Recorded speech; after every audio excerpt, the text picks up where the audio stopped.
Baik, ketika ini pelbagai pihak sedang giat menghulurkan bantuan untuk disalurkan kepada mangsa banjir di kawasan terjejas terutamanya di Kelantan, dan Jabatan Bomba dan Penyelamat antaranya segera menambah aset dan kelengkapan bagi tujuan itu. Rakan setugas Ashraf Hasnar dah mengikuti taklimat jabatan itu bagi memberi bantuan kepada mangsa banjir, dan untuk butiran lanjut kita bersama dengan Ashraf.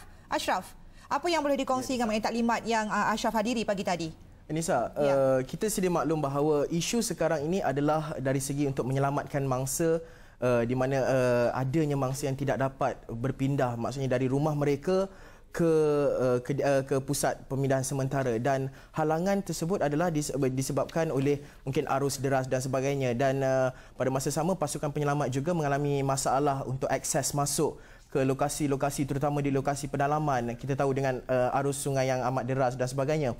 Dan justru Bomba telah pun meningkatkan aset mereka, di mana kira-kira jam 11 pagi tadi sebuah helikopter unit udara Jabatan Bomba dan Penyelamat telah pun berlepas ke pantai timur, dan fokus kali ini adalah untuk menyelamatkan mangsa-mangsa di kawasan pedalaman yang tidak dapat berpindah secara langsung dari kediaman mereka ke pusat pemindahan. Dan antara kawasan yang menjadi tumpuan adalah seperti di Machang ataupun di Kuala Kerai, Kota Baru, dan juga di sekitar kawasan yang mengalami kiranya banjir yang amat teruk sekali kali ini, Nisa. Dan antara bantuan yang dibawa seperti yang saya lihat sendiri, tiada dari segi dalam bentuk makanan tiada, tetapi iaitu peralatan-peralatan untuk membawa mereka ini, mangsa-mangsa ini ke lokasi pusat pemindahan, ataupun kita boleh disebut sebagai chain rope untuk menarik mereka, membawa mereka ataupun akses masuk. Namun menjadi halangan ketika ini adalah cuaca serta komunikasi, kerana saya dimaklumkan pihak Bomba juga mengalami sedikit masalah komunikasi untuk berhubung dengan anggota-anggota mereka dan juga pihak polis yang berada terutama di sekitar Kuala Kerai, Nisa.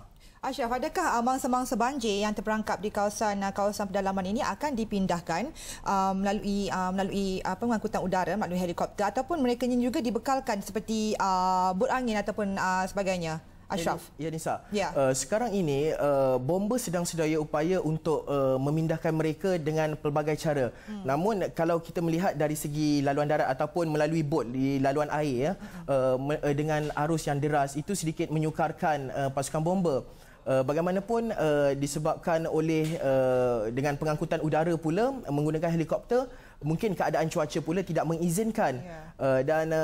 Tapi pihak Bomba dalam sesi taklimat mereka sedaya upaya untuk mencari jalan penyelesaian terbaik untuk membawa keluar mangsa-mangsa ini ke lokasi yang lebih selamat, ke pusat pemindahan sementara. Dan jika boleh saya kongsikan sedikit antara cara-caranya, kalau dari segi helikopter menggunakan pengangkutan udara menerusi kita panggil chain rope, iaitu menarik mangsa menggunakan tali naik ke helikopter, ataupun di lokasi ataupun kawasan helipad di mana helikopter boleh mendarat dan membawa masuk mangsa-mangsa melalui jalan darat ke helikopter dan terus dipindahkan ke kawasan yang lebih selamat, Nisa. Okey, baik, terima kasih Ashraf dengan maklumat yang dikongsikan bersama kami dan juga penonton di luar sana.